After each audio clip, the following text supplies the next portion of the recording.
Bakit wala pa tayong listahan ng ghost, di ba? Okay, bakit nga ba? I don't know. Because that's also one of my questions. Do you think may mangyayari dito which goes to, bakit ang tagal? Not ready to say the name? No, we're all sure na hanggang kay Zaldi, how bigger and how ano dyan. And, But ako nilalagyan ko ng ESA, tingin ko to Masterminds. Masterminds.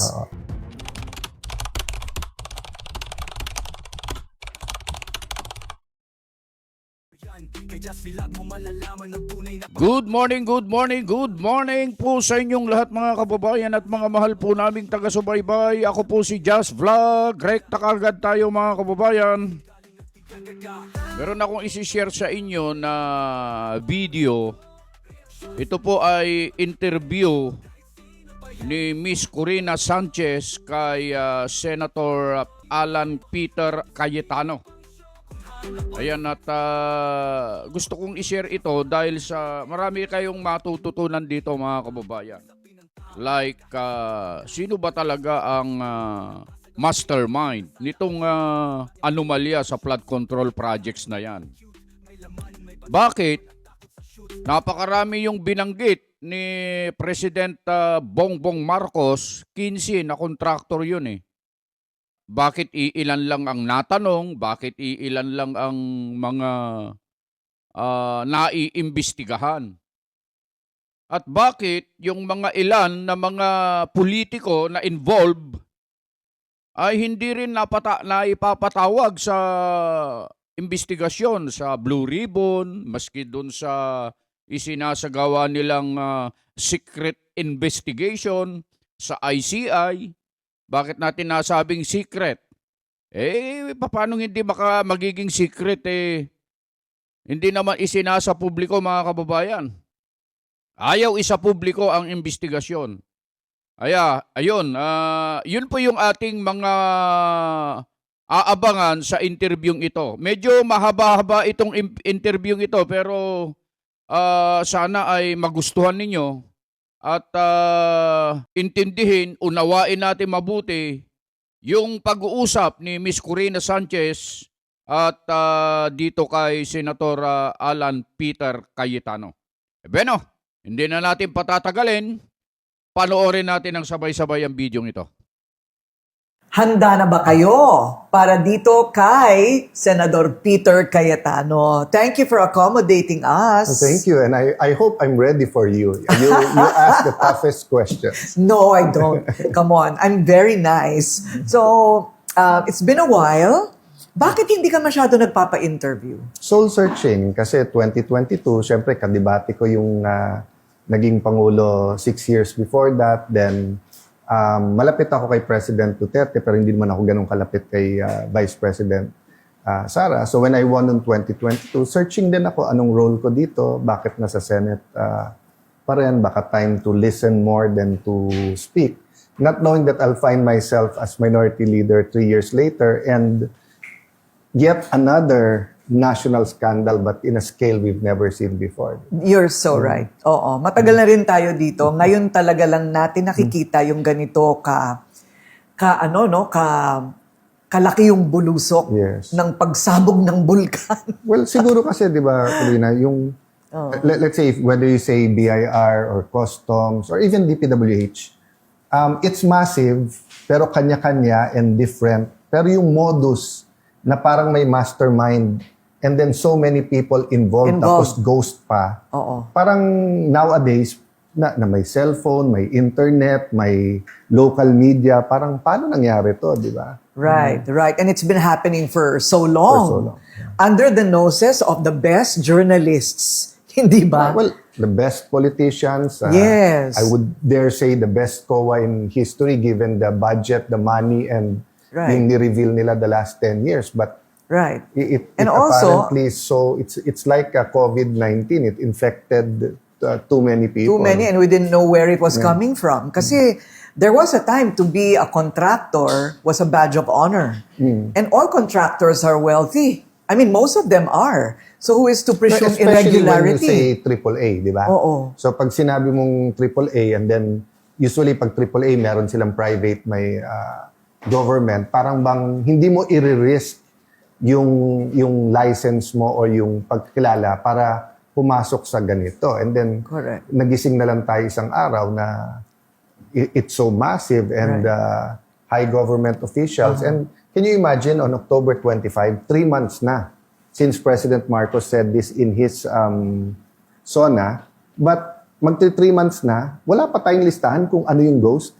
Di ba na kung gaano ka-massive yung mga problema? Kasi 3 trillion pesos in 3 years, tapos pag dinamay mo pa yung before 2022, before 2016, ang haba pa nun. But yun na lang 2025 at 2024, bakit wala pa tayong listahan ng ghost, di ba? Okay, bakit nga ba?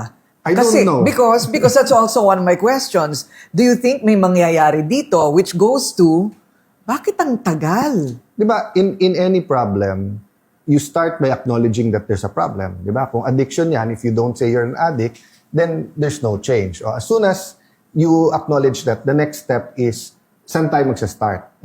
So sa akin kasi, with the amount of money we're talking about, which is definitely tens, maybe hundreds of billions, hindi naman siguro trillion, kasi hindi naman yung trillion yung ghost, di ba? And even if you say 300 to 350 billion flood control a year for 3 years, hindi naman lahat yon ghost. So we're talking about hundreds of billions of pesos. So kung ikaw ang mastermind nun, at hindi lang naman siguro isa mastermind, and then maraming nasa first layer, guguluhin mo talaga. Guguluhin mo talaga. So from the smallest corruption to the biggest, gusto mong rambolin yon para nga hindi mapunta sa'yo. And then magturuan na. And of course, there are temptations, di ba? I mean, you'd rather catch a congressman than a district engineer. And you'd rather catch a senator rather than a congressman. Of course, kung makahuli ka ng secretary or higher, why not? But the question is, yun ba yung mastermind? Di ba? Or yun ba yung pinapain? And how guilty is that person? No? So corruption is corruption, Korina. I mean, hindi ko inano yun, whether 1 peso or 1 billion. But di ba parang sa hive of bees eh? Pag yung queen bee, hindi mo hinanap, manganganak lang yon. Walang tigil yon. Well, aside from the fact na yan ang pinakamadaling, that's the low-hanging fruit. Yes. Na unahin na natin ang mga ghost projects. Low-hanging, pero yun din ang pinaka-substantial. Why? So just like we saw in Bulacan, di ba? From the ARD na dating DE, the DE, the assistant DE, wala na silang choice after 1 or 2 hearings kung hindi kumanta. Kasi hindi lang ma-explain yung ghost eh. Paano mo nabayaran na tapos na. And hindi mo kayang ikaw lang yon, 'di ba? So if they're saying in the rest of the country, then they're going around meron to. Imagine if in a few days, in a month, in 2 weeks, they can come up with eto ghost. So if you say it's 4 provinces in the country, and then that province you can isolate at makita natin is the mastermind in that province the same as the mastermind in Bulacan. Di makikita na natin kasi in any crime, kailangan mo ng working theory. Kung hindi, a step ahead sa'yo yung mastermind dahil they just keep pointing you in the wrong direction. And in the Philippines, dahil may election cycles tayo, pagdating ng late next year, 2026, ano na to yung nandun pa rin galit ng tao, pero nandun na sa solve it by electoral solutions, meaning having a new president, rather than solve it by the science of criminology or forensic. I think it is in the interest of this administration to come out with results right away. Yes. Hindi ba? So especially for the president. Especially for the president, If the yes. president is truly, has nothing to do with it, and yung sinabi niyang statement the other day na tamaan na yung bawat tamaan, interest niya that not only during this administration, but the more defined, di ba, at yung ebidensya lumabas earlier, better. So before we go there, do you think that the COA might be in cahoots? Sa lower, definitely Sa lower. naman. I mean, kasi paano naman, kahit sabihin mong paper, tama yung sinabi ni Senator Sherwin, di ba, na kahit papel lang yung tinignan mo, kung makikita mo na 20 days, 15 days, 30 days, tapos na, di ba? So what is your theory? Bakit ang bagal? Remember also, hindi ba kataka-taka, Senator, na may 15 sa listahan na si mismong PBBM ang naglabas. Bakit 1, 2, 3 lang ang parang napupuruhan? Kumusta naman yung number 1? Kumusta naman yung number 2? I'll start with the first. Whoever is the mastermind or yung grupo na yun are so powerful and have so much money that they started investing na guluhin to even before sila mahuli. Diba? And part of guluhin to, isama lahat ng pwedeng isama, operan din at bigyan din. So, that's why everyone's scared kasi picture lang, parang guilty ka na. Diba? Yung na-interview mo lang, baka sabihin kasama Exactly. ka pa. Diba? And we're getting that as a Yes. dose of our own medicine dito sa So you think sa all of Senate. that is a part of an That's orchestration? Ginagamit na lang later on, but it's part of our culture kasi, di ba, na we all love everyone and then suddenly, siya ang masungit, then, barkada mo rin yon. So may nagagamit yung culture natin. Yes, But the second point, I think, is that it's just so massive. And when I say massive, one, it's systemic in the DPWH until the level. But then, kumbaga, kung tinotolerate dati na marami dyan, ayos yung kontrata, etc. Yung how did it get, di ba parang kay Napoles She wasn't the first nor the last na nangungumisyon sa kontrata. But she was probably the first to offer 30, then 40, then naging ghost na. Di ba? So, pag dinamay-damay mo na sa DPWH, di ba yung may pinakiusap na contractor, may hiniram na lisensya, may 5%, then naging ghost.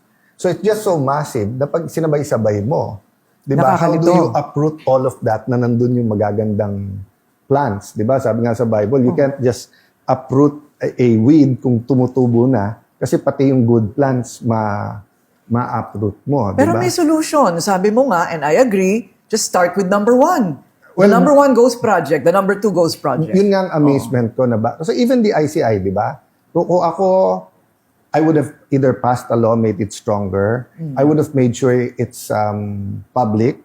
And I would have made sure 2 or 3 religious leaders are there. So it's not that wala silang politika, but business and business and government are really yan ang magka-partner. So religious, alam naman natin sa Pilipinas, may kanya-kanya rin gusto, but more or less may mga foundations yan. And we have like 3 or 4 big groups from Catholic to Iglesia to Muslim to born again and others that can be there. So there are things that could have been done. But that's why nga naisip ko, Korina, baka sakaling everyone is in a sacrificial mode, baka gusto natin, resign na lang all from the president to congressman.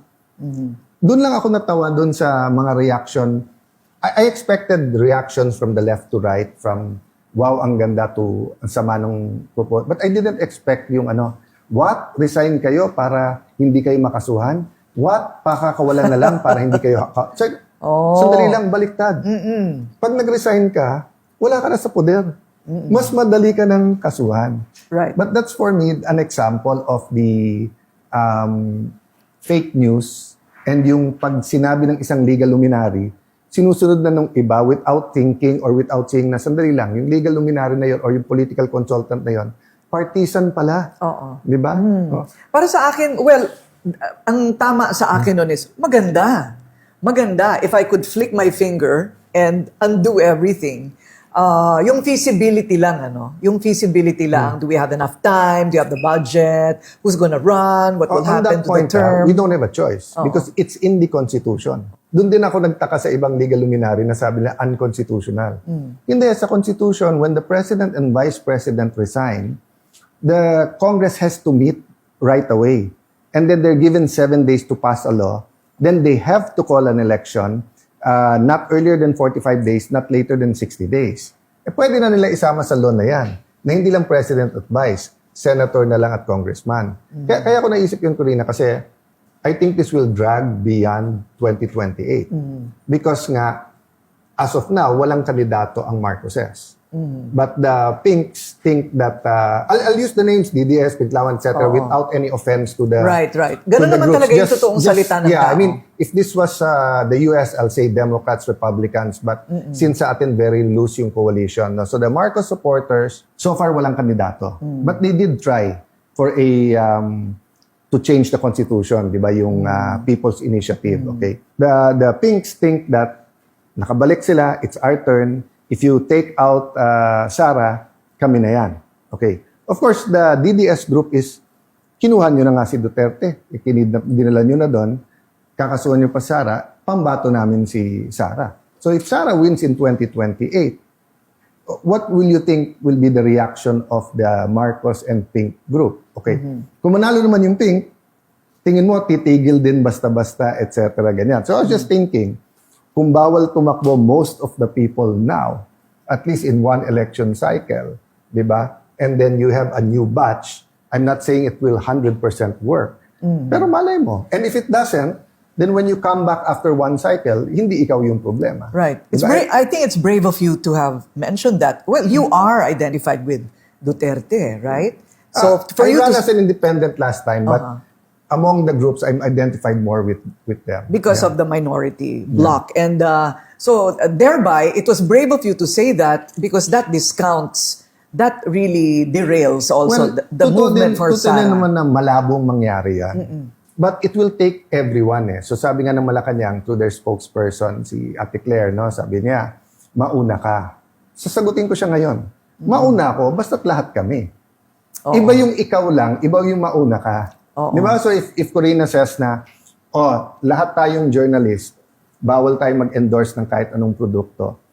If they say, mauna ka, Korina, or if they say everyone does it, sige. Di ba? But not all networks pay their journalists the same. Right. So iba yung, but eto, halos pareho kami ng sitwasyon. Siyempre, kawawa lang yung neophytes ng Congress at ng Senate ngayon kasi parang wala pa kaming alam dyan, bawal na kami. No? But my point is, in this present universe natin ngayon, we have a problem. We do need national transformation, pero parang walang root going there. Right. I mean, if you're here long enough, para bang paulit-ulit paggrabe lang ng paggrabe, di ba? I mean, whether you talk about scandals nung first President Marcos, okay, President Tory, President FBR, I mean, the presidents handle it differently, but every administration have their own scandals. Eh. So parang vicious cycle ng palaki lang. So that's what I was thinking na if we just continue this till 2028, baka mag-people power, baka mag-kudeta, baka may election, pero right after, ganun na naman. So parang, so I was thinking kung multiverse to, what if in another multiverse, who's ang nagbigay? The president says, I have 3 more years, but for the country, sige. Vice President Duterte says, sure win ako susunod, pero sige, pagbigyan ko. And in another multiverse, we just turn back time and start from the beginning, knowing what we know now. Yeah. Di ba? Well, with all the technology now, even ako, gumigising pa rin ako na paano nangyari lahat to. Paano nangyaring... Kaya nga multiverse eh. Yeah. Pupunta tayo dun sa part na babantayan na natin ngayon lahat ng mga flood control projects. Yeah. But ang problema, Korina, hindi lang flood control ang problema eh. Marami because of pa. BIR. I mean, you have Right. friends, I have friends, Yes. diba? Okay. Customs. I wasn't gonna say customs, but then, nung kinonfiscate yung mga sasakyan ni Diskaya, ang sabi ng mga Diskaya, we got it from dealers. Ang sabi naman ng custom, hindi bayad ang tax. I haven't heard na iniimbestigahan yung dealers. So obviously, hindi lang smugglers, meron ng sistema doon, di ba? And then, banks. Though I'm still going back and forth kung ano stand ko doon. Pero sa isang banda, pera mo yun. So dapat ma-withdraw mo yun. Sa isang banda naman, oo nga naman, pag nag-withdraw ka ng 400 million a day, hindi ba Di ba 500,000 lang, maamla ka na? No, mafla-flag. Yes, mafla-flag. But if it's a usual transaction, meaning may business ka, so if I have a restaurant na it makes $1 million a day or 600,000, mafla-flag lang pero okay lang yon. So like in this case kasi kontratista sila eh. So that's so it's flagged malaki. but it's not stopped because it's not a suspicious in the sense that it's explainable, 'di ba? Pero sabi nga nung iba ngayon, but if 30% lang ng kontrata is supplies, and usually supplies cheque, but ganyan, di ba? But tingin ko baliktad naman. Nag-overboard naman sa 500,000 lang a day. Kawawa na ngayon ang maraming mga negosyante na they need more cash a day.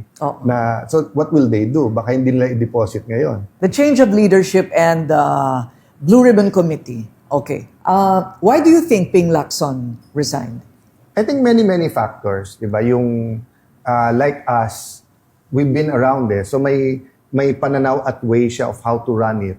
Pero he got back to the Senate. And it wasn't that long ago kasi he was in the Senate during Duterte's time, but 3 years siyang wala. Umiba talaga Umiba din. Not only because of the senators, because of social media. So ngayon, dati, siguro 60-70% ng gawin mo, ikaw chairman. May iba pa ng chairman, parang 90%. Parang ako chairman, ha? Pero ngayon hindi. You don't believe that there's pressure for him to... That's one factor, Yes. di ba, na it's more difficult. Okay? Pangalawa, tama yung sinabi ni Senate President Soto. Sala sa lamig, sala sa mainit. Meron gustong stop. Pag sinap, gusto ituloy. Pag tuloy, meron gustong, Third, from the senators. Kasi nga, yung direction, so like kami sa minority, may angal kami sa... Definition lang eh. O, bakit pag minority senator ang naglagay ng pondo sa budget, bakit insertion? Pero pag sa majority, amendment. Di ba? Yung, may mga ganun eh, na bakit pag may nabanggit, and hindi namin pinagtatakpan ha, full investigation tayo, pero pag may binanggit sa credible yung witness, pag sa majority, ganon. And to be fair, that's not all on Senator Lacson, di ba? And then outside, there are things outside we don't know. Right. How does Malacanang feel? How does this group feel? How I does think that yung we group don't feel? know ang dahilan. Marami Kasi din. hindi naman maramdamin si Senator Lacson kung yun lang, ha? Well, all these rumors of the coup, pero sa kanila nanggagaling yun, hindi sa amin eh. Kasi if yung 5 na nagsabing mag-independent na lang kami, if they wanted to go with us, the majority na kami. Right. But by announcing na, I mean, you've covered the Senate long enough, di ba? Pag yung 5 sinabi mag-independent, ang ibig lang sabihin nun sa majority, ligawan nyo kami. Aha. Kasi if they wanted to join us sa minority, hindi na mag-a-announce yan. Panliligaw ba ang hinahanap nitong 5 ito? And by this 5, we're talking about JV, the 2 Villars, tama? And the 2, sino ba yung dalawa? Nabanggit ni 5 of JD si them. Win, and then I don't know the other. Oh, I don't really know. Right. Well, 2 factors. One, malaki ang minority ngayon, 9. So we only made 3. Number 2, napaka-toxic yung issues. But doon sa issues, Korina, it's not always homogeneous, ha? Ang tingin ng iba, hindi, DDS yung siyang na yan. Si Senator Marcoleta was adopted by Vice President Sara's group, but he's an independent. I ran as an independent in the last election, 2022, but obviously I'm close to them. Si Cheese is more Marcos independent rather than Duterte independent. Si Joel ran with the yellow pa, hindi pa pink. Di ba? He ran with Mar and Lenny noon, but then he's sort of independent then, di ba? So, I'm not sure about Senator Jinggoy. So, mixed din kami. Kaya lang, there are more issues na magkasama kami kasi nga, mas maingay ngayon yung Marcos and Pink versus Duterte. But to be fair to the senators, it's much, much more than that. Mas maraming kulay at mas maraming May ganun ba, issues. Marcos versus Pink? Merong ganyan. Marcos and Pink. Sumusuporta yung Pink kasi pagka umabot sa Marcos or nag-resign, si Sara na. Oo. Kaya kita mo, kaya nagkakagulo nung September 21 kasi hindi na malaman kung sinong pagre-resignin. Hindi ka naman pwede mag-people power na vice president lang ang para-resign mo kasi kaya ka nga nag-people power, may pina-resign ka, may papalit. I think the first rally was kind. I mean, meaning, gusto nilang magkaroon ng pagbabago at bigyan ng pagkakataon ng No, I administrasyong think ito. the people who went are organically mad and they want change, they want transformation. The problem is the leaders. The leaders all want something else. Diba? The Duterte leaders want nakapwesto na si Sara. The Marcos leaders wants na everyone na mali dito, the Pink want kami na. So, naghahalo-halo. So you don't believe that Senator Lacson left because he's pressured not to include certain personalities in the investigation? Never naman nagka-pressure na na wag mag-include. We just want the sanity na number 1, sinong mastermind, number 2, anong direction, number 3 is that if they mention, may some sense of proof sila. Correct. Diba? Hindi lang yung basta magbabanggit ang pangalan. Hindi lang yung magbabanggit lang. So, nagkagulo ng majority nung sinabing may mababanggit sa kanila. O, diba? So, yun lang sabi namin bakit pag may nababanggit sa minority, okay lang na ituloy. So, it just so happened, nakita na nila point namin nung sila. Diba? And then, ganun din, diba? Nung nasabing may insertion si Senator Risa, nagkagulo na lahat. And then ngayon, may debate, what is insertion, what is amendment. Correct. O, diba? But inherently, hindi naman masama ang amendment and Hindi. insertion. Hindi. Depende kung saan balak gamitin, hindi ba? No, well, in general, unang-una trabaho natin mag-amend.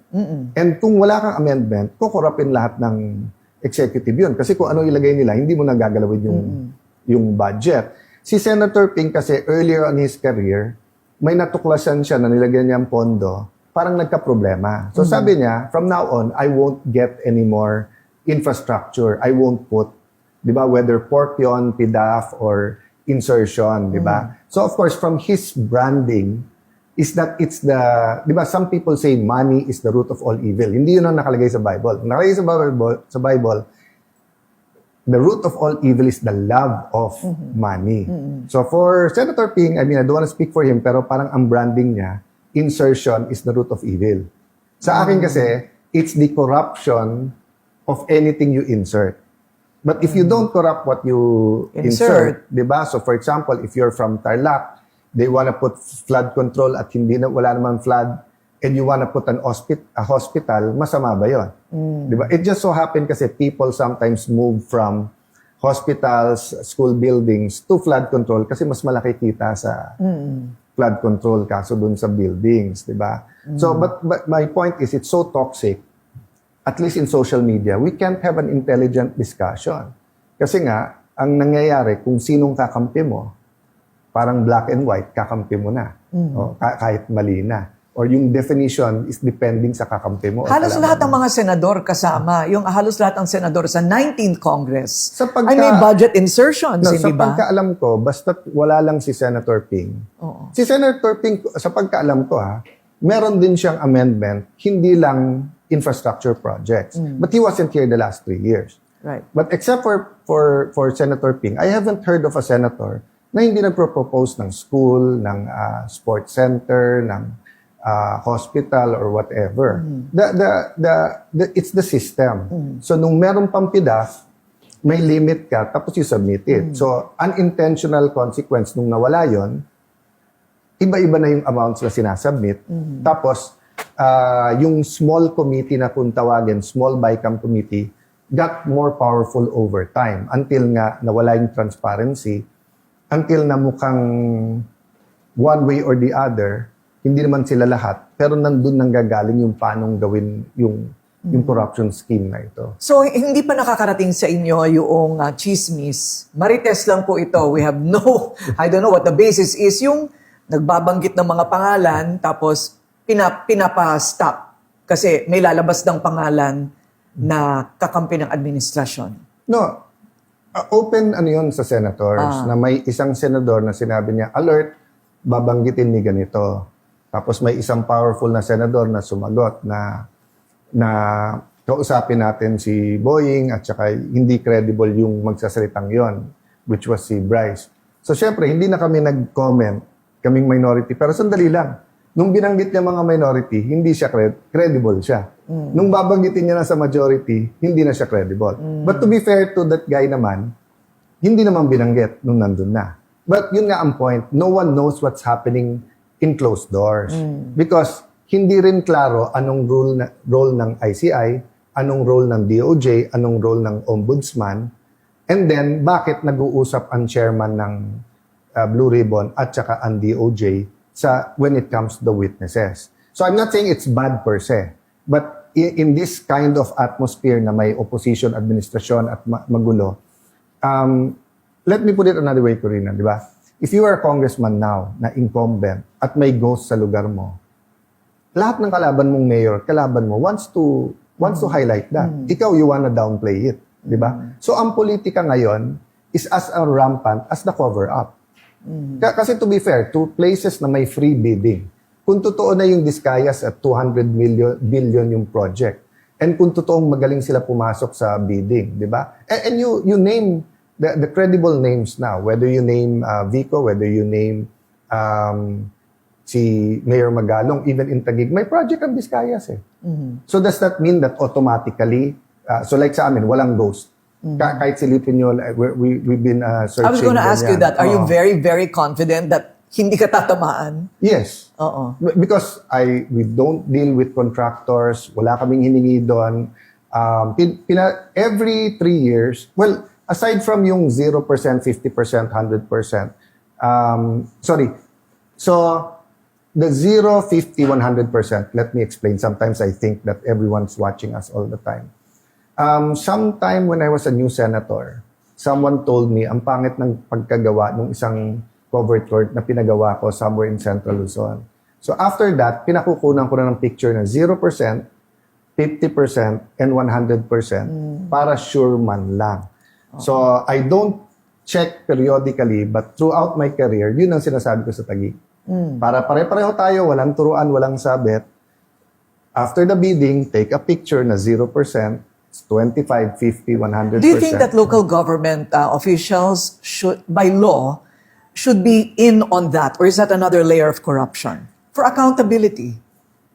Everyone should have double, triple systems. Kasi, like, di ba sinasabi nga ni Secretary Vince na bakit tinanggal yung acceptance? Ang alam ko, hindi tinanggal yung acceptance. Yung, dati kasi, kahit hindi ito turn over sa LGU, pinapapirmahan. And then, the background is, nagagalit yung DPWH kasi minsan daw may humingi. Whether kapitan yan, or mayor, or whoever. Okay. But for example, you do a project and it's for the municipality or city, they still have to accept it. And that signature means something. Well, it should mean something. Yes, it Kasi should. But yun nga problema. So for example, no, if it's not a project for the city, so let's say, tapos papirmahin mo. It doesn't matter sa city pagka na-delay yung pirma o hindi. Kasi DPWH ang magsasuffer. But let's say it's a school na gagamitin ng city. Pag hindi nila pinirmahan right away, hindi pa magagamit ng estudyante. But yun naman ang problema. Kung hindi 100% ang magandang pagkagawa, minsan may dilema yung mayor. Pipirmahan ko ba ito?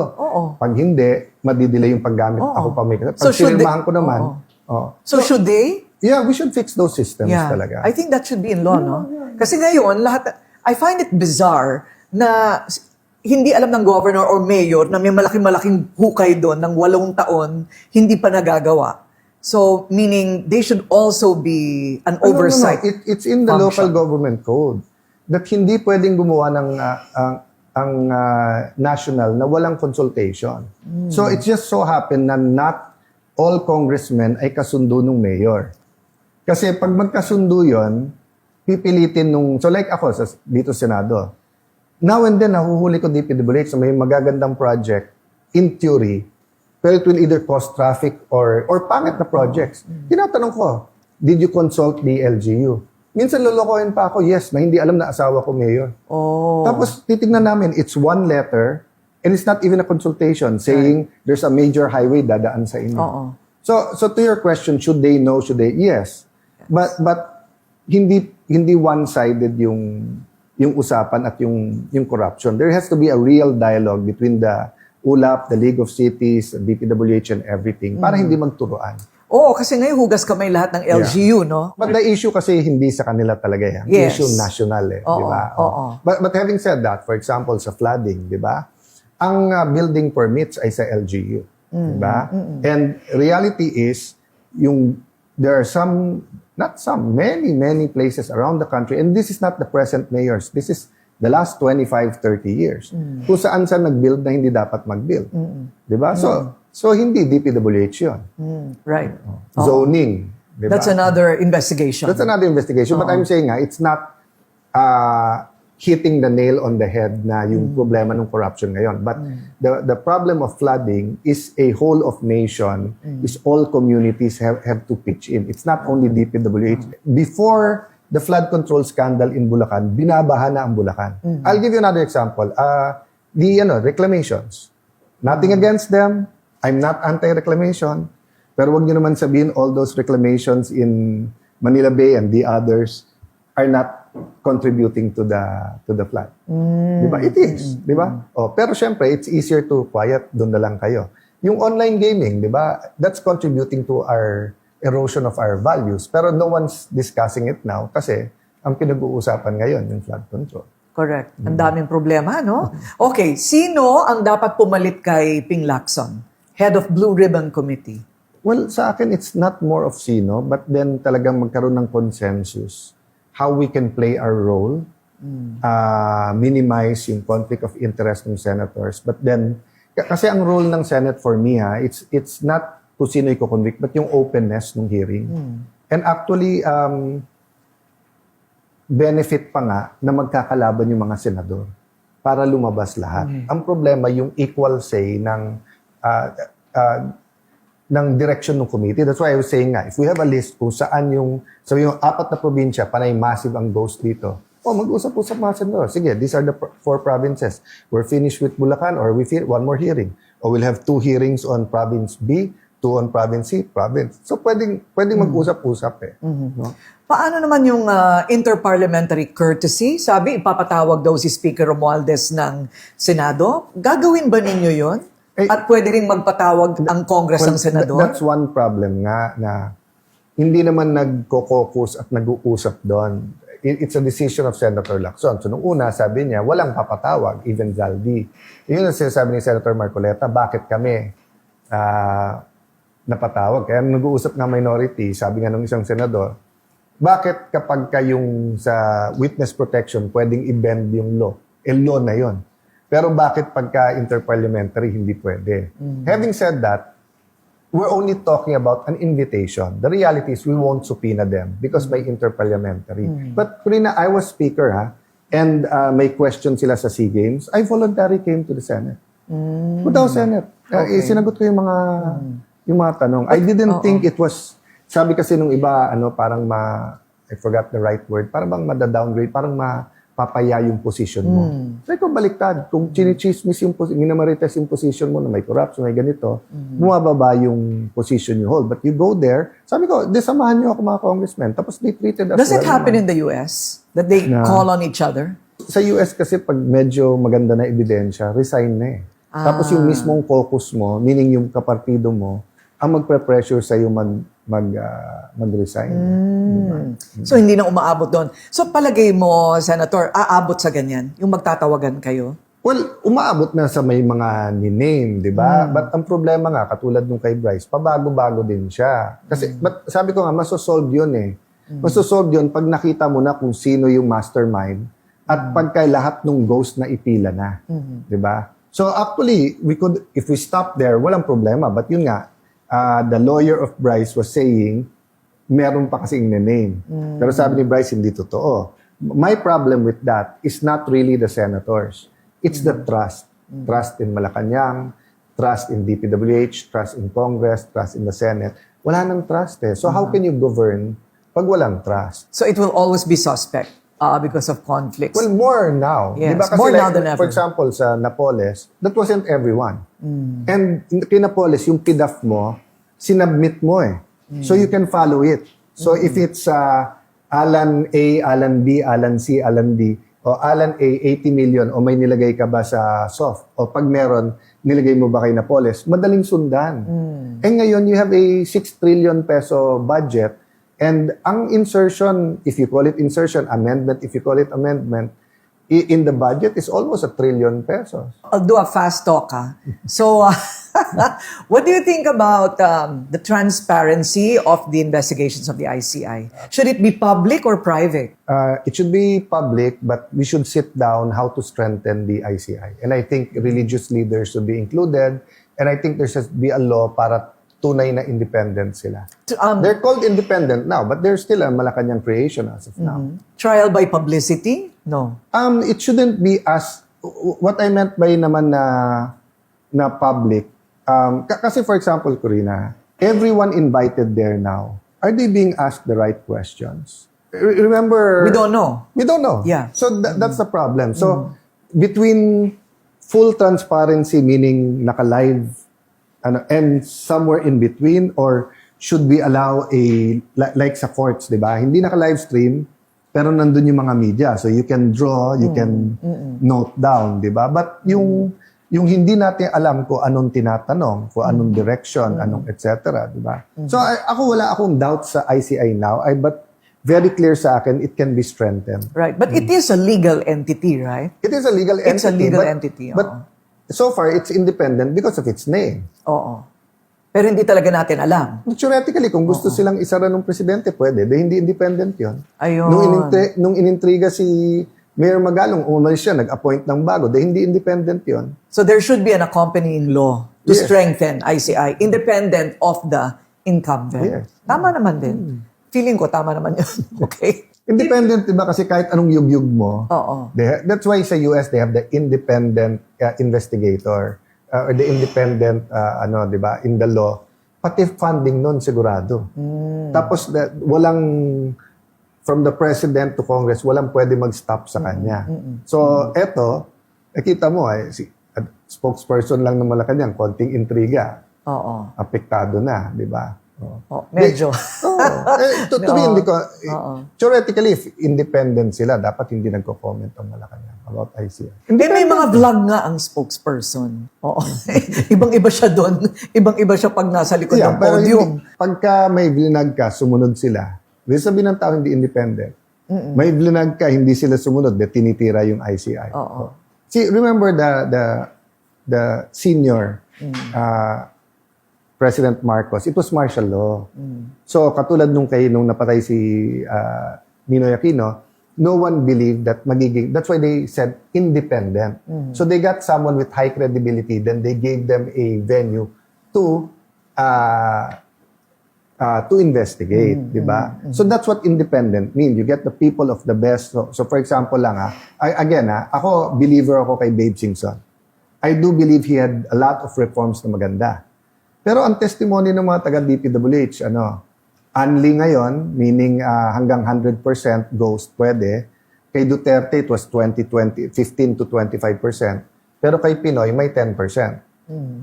Siya ang secretary nung, nun. So that's I'm saying Right.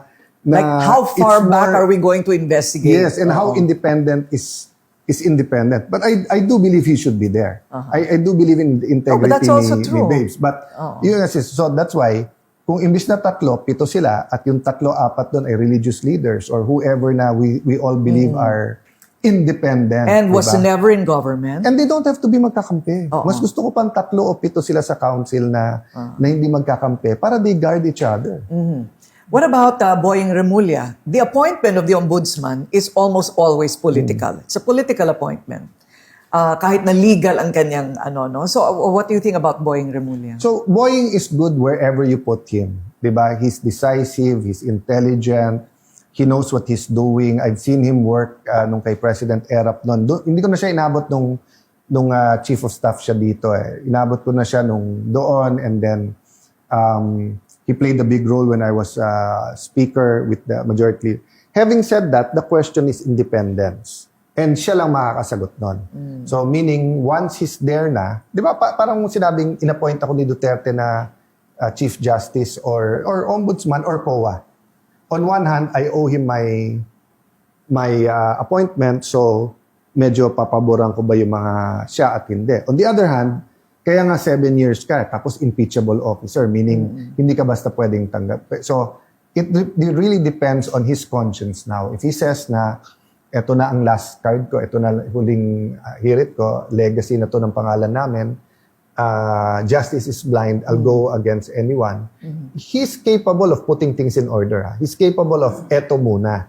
Diba? Sa DOJ, I don't know if he just didn't do it or it's more of may ibang sistema, etc. Kasi kung sa DOJ sana talaga, it's 3 months na since the President said it. Bakit hanggang ngayon wala tayong listahan na kung ano yung ghost, di ba? What about Sara Duterte having to go through the ombudsman? I think she's prepared for anything kasi impeachment nga, bawal ka na rin na tumakbo. So, in our country, basta't ikaw ay tinignan na presidentiable, whether you are or you not. Ako nga every time mababanggit lang na may new Senate President, yung mga ibang vloggers may expose about me. Even if we're not actively campaigning for Senate President, even if hindi ko inambisyon yon. So, we just have to be ready for it, di ba? What would be the tipping point to a revolutionary government taking over? I'm more focused now on a turning point than tipping point. But yes, that's why I propose the resign all. I think a people power or a communist or fascist takeover, fascist meaning more right and more junta than hindi. Mostly sa Pilipinas naman pag may junta pinapasa. But there are some countries na pag may junta, di ba, hindi na nila binibigay sa So yung more fascist. So the fascist and communist threat can be there. Yung people power, it also causes us frustration, di ba? So after people power in 1986 na decentralized pa yung corruption. So there's so much hope but so much So I'd keep bringing it back to we need a revival rather than a revolution. But if we don't provide a venue for that, so let me put it this way. I don't think the problem is only political. I think the problem is also spiritual. Not religious, but spiritual. Meaning, do we really hate cheating, lying, and stealing? Or do we only hate it pag DPWH? Pero pag taxes ba, okay lang. Pag exam or plagiarism, okay din lang ba? Di ba? Pagka mauna ako sa pila nung iba, okay lang. If I cheat for my wife, wala naman public funds yun, okay lang ba? So, I think, we hate it pag nabuko. nabuko or pag tayo. Pero pag ibang tao, Pag tayo yung dehado, we okay hate lang, it. di ba? Oo. So, I think yung kanina, multiverse, di ba? There has to be an acceptable universe of getting na ikulong tong mga to, but to fix our system. Systemic yung corruption sa atin. It's part of the culture na talaga. Okay, my last question. Fearless forecast, may mga makukulong ba? Short term meron. Remember, last week or 2 weeks lang ago, lumabas yung anti-money laundering ni Napoles. So that's what? More than 10 years. So 10 years from now, assuming lang ha, X number of congressmen, X number of senators, etc. No? So ang doubtful pa ngayon at kailangan bigyan ng linaw, mahuli yung mastermind. Maniwala ka pag nahuli yung mastermind at yan nakasuhan, yung nasa ilalim yan will fall. Sino yung mastermind? Abangan. Part 2 tayo. Kala ko, tuloy-tuloy ka na eh. Kala ko ilalabas mo na Ikaw parati kang may K eh. Hindi ako parating may K. Nagpepreno siya. You're not ready to say the name? No, we're all sure na hanggang kay Zaldi, how bigger and how ano dyan. And, But ako nilalagyan ko ng ESA, tingin ko to masterminds. Masterminds. And I think this was an evolving scheme and scam. It didn't start with i-ghost natin. Okay. The greed got there. Okay. But it's a national scam. It's not yung the usual sa DPWH, may kita doon, ganon. It was how to consolidate it yun ang working theory ko. Okay. So, sa susunod, Tuloy-tuloy na sana, we're working on Pumreno sa it. dulo. We're working on it. Thank you so much. Thank you. Thank you and congratulations. So yun po yung video mga kababayan, yung interview ni Korina Sanchez sa Rated Korina with Senator Allan Peter Cayetano. Grabe no? I-recap ko lang mga kababayan, meron palang 5 na majority na gusto nang kumalas sa grupo nila mga kababayan ha. Parang pagka ito ay lumipat sa minority, magiging majority na naman ulit sila. Ito pa mga kababayan i-recap ko lang yung sinabi ni Senator Allan tungkol dun sa pag-iimbestiga ng ICI na kung maaari maglagay ng mga religious representatives. Nabanggit niya kasi ron ang INC. Pero yun naman ay ano lang niya, suggestion, kumbaga. At saka ang isa pa mga kababayan, yung tungkol doon sa insertion ni Senator Risa Hontiveros.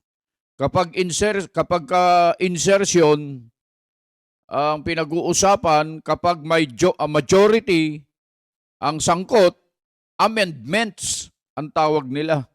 Pero kapag ka minority senator ang sangkot, insertion. Parang hindi maganda no, ang laban mga kababayan. Oo, dapat parehas.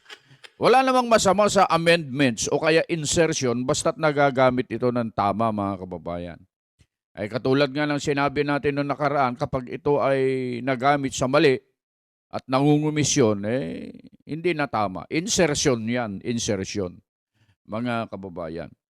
Yun lang mga kababayan, malinaw naman na sa ating lahat yung interview. Hindi ko na kailangan paliwanagan pa mga kababayan.